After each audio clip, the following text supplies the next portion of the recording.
আমাদের ছোট নদী চলে বাঁকে বাঁকে, বৈশাখ মাসে তার হাঁটু জল থাকে।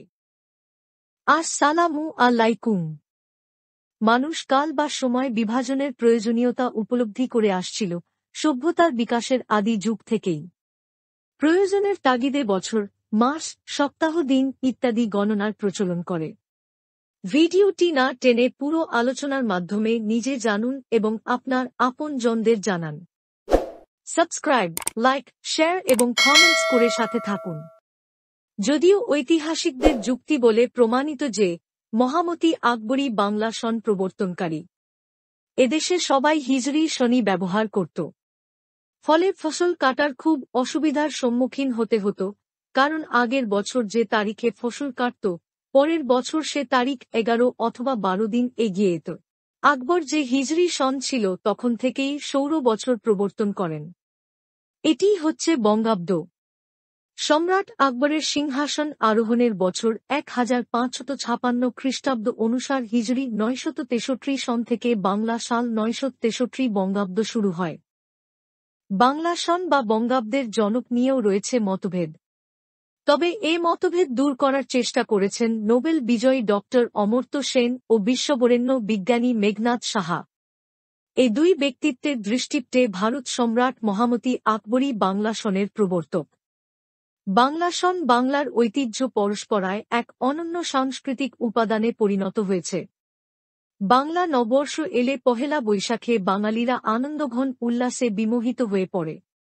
সারা বছরই যেন ধরে রাখার মধ্যে আমাদের বাঙালির স্বকীয়তার তাৎপর্য নিহিত রয়ে যায়। বাংলা সন বাংলাদেশের নিজস্ব সন। এর উৎপত্তি ও বিকাশের ইসলামী উত্তরাধিকার সূত্রে প্রাপ্ত। বাংলাদেশ ছাড়াও ভারতের পশ্চিমবঙ্গ, আসাম ও ত্রিপুরায় এই বর্ষপঞ্জি ব্যবহৃত হয়। ভারত সাম্রাজ্যের সম্রাট আকবরের আদেশে ও ঐকান্তিক প্রচেষ্টায় তারই বিজ্ঞ রাজ জ্যোতিষী আমির ফতেহ উল্লাহ সিরাজির গবেষণার ঐতিহাসিক ফসল বাংলা সনের উৎপত্তি ঘটে। ব্রিটিশ রাজত্বের আগে এদেশে সমগ্র ভারতে হিজরি সনই প্রচলিত ছিল। সামাজিক ক্ষেত্র বিশেষ করে মৌসুমের প্রতি দৃষ্টিপাত করেই রাজস্ব বা খাজনা আদায়ের সুবিধার্থে হিজরি সনের পরিবর্তে ঋতুভিত্তিক সৌরসনের প্রয়োজন বোধ করে বাংলা সন বঙ্গাব্দের উদ্ভব ঘটানো হয়। বঙ্গাব্দ, বাংলা সন বাংলা বর্ষপঞ্জি হল বঙ্গদেশের একটি ঐতিহ্যমণ্ডিত সৌর পঞ্জিকা ভিত্তিক বর্ষপঞ্জি। ঋতু বৈচিত্র্যের ভিত্তিতে সৃষ্ট বাংলা পঞ্জিকা বাঙালির জীবনে একটি তাৎপর্যপূর্ণ বিষয়ও বটে। সূর্যোদয়ের সঙ্গে সঙ্গে সৌরদিনের গণনা শুরু। পৃথিবী সূর্যের চারদিকে একবার ঘুরে আসতে মোট 365 দিন কয়েক ঘণ্টা লাগে। এই সময়টাই সৌর বছর। গ্রেগরীয় সনের মতো বঙ্গাব্দেও মোট 12 মাস। বৈশাখ, জ্যৈষ্ঠ, আষাঢ়, শ্রাবণ, ভাদ্র, আশ্বিন, কার্তিক, অগ্রহায়ণ, পৌষ, মাঘ, ফাল্গুন ও চৈত্র। আকাশের রাশিমণ্ডলীতে সূর্যের অবস্থানের ভিত্তিতে বঙ্গাব্দের মাসের হিসাব হয়। বঙ্গাব্দ শুরু হয় পহেলা বৈশাখ দিয়ে। বঙ্গাব্দ সব সময়ই গ্রেগরীয় বর্ষপঞ্জির অপেক্ষা 593 বছর কম। 1201 খ্রিস্টাব্দে ইখতিয়ার উদ্দিন মুহম্মদ বখতিয়ার খিলজির বঙ্গ জয়ের পর মুসলমান শাসনামলে তৎকালীন প্রচলিত শকাব্দ ও লক্ষণাব্দ সনের পাশাপাশি শাসনতান্ত্রিক কর্মকাণ্ডে হিজরি সনের প্রচলন শুরু হয়। সন শব্দটি আরবি শব্দ হতে উদ্ভূত, অর্থ বর্ষ। আর সাল কথাটা ফার্সি শব্দ হতে। এই থেকে ঐতিহাসিকরা একমত হন যে হিজরি থেকেই বঙ্গাব্দ চালু করা হয়। হিজরি সন ছিল চন্দ্রমাস। ওই মাসই হিজরি সন ও তারিখের হেরফের হতো, অর্থাৎ সৌর বছরের হিসাবের দিন তারিখ মাসের গরমিল হতো প্রচুর। সে কারণেই 963 হিজরি সমান 963 বাংলা সন সমন্বয় করে গণনা শুরু করা হয়। বাংলা সনের আধুনিকায়ন।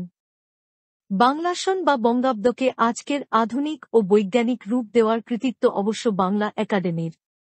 1966 সালে ডক্টর মুহম্মদ শহীদুল্লাহর নেতৃত্বে একটি কমিটি বাংলা সনের বিভিন্ন মাস ও ঋতুতে গ্রামীণ জনগোষ্ঠীর আর্থসাংস্কৃতিক জীবনে কিছু সমস্যা ও প্রতিবন্ধকতাকে নির্ণয় করেন, যার মধ্যে ছিল বাংলা সনের ব্যাপ্তি গ্রেগরীয় বর্ষপঞ্জির মতোই 365 দিনের।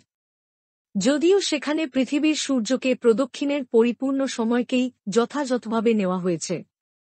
এই প্রদক্ষিণের মোট সময় ৩৬৫ দিন ৫ ঘন্টা ৪৮ মিনিট এবং ৪৭ সেকেন্ড।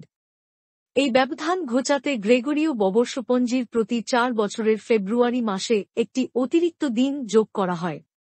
জ্যোতির্বিজ্ঞান নির্ভর হলেও বাংলা সনে অতিরিক্ত এই দিনটি রাখা হয়নি। বাংলা মাস অন্যান্য সনের মাসের মতনই বিভিন্ন পরিসরের হয়ে যাচ্ছি। এই সমস্যাগুলোকে দূর করতে ডক্টর মুহম্মদ শহীদুল্লাহ কমিটি প্রস্তাবনায় বাংলা একাডেমি বাংলা সন আধুনিকায়ন ও সংস্কারের উদ্যোগ নেয়। সিদ্ধান্ত হয় বছরের প্রথম ৫ মাস অর্থাৎ বৈশাখ হতে ভাদ্র হবে ৩১ দিনের। পরের মাসগুলো অর্থাৎ আশ্বিন হতে চৈত্র হবে প্রতিটি ৩০ দিনের মাস। প্রতি চতুর্থ বছরের ফাল্গুন মাসে অতিরিক্ত একটি দিন যোগ করে তা হবে ৩১ দিনের। একই সঙ্গে সিদ্ধান্ত হয় বঙ্গাব্দের দিন গণনা শুরু হবে সূর্য ওঠার সঙ্গে সঙ্গেই। ইংরেজি সন বা খ্রিস্টাব্দের দিন গণনা হয় রাত ১২টা থেকে। বাংলা ও ইংরেজি নববর্ষ উদযাপনের একটা বড় পার্থক্য হল ইংরেজি নববর্ষ উদযাপন করা হয় ঠিক রাত ১২টা থেকে আর বাংলা নববর্ষ উদযাপন করা হয় সূর্যোদয়ের সঙ্গে সঙ্গে।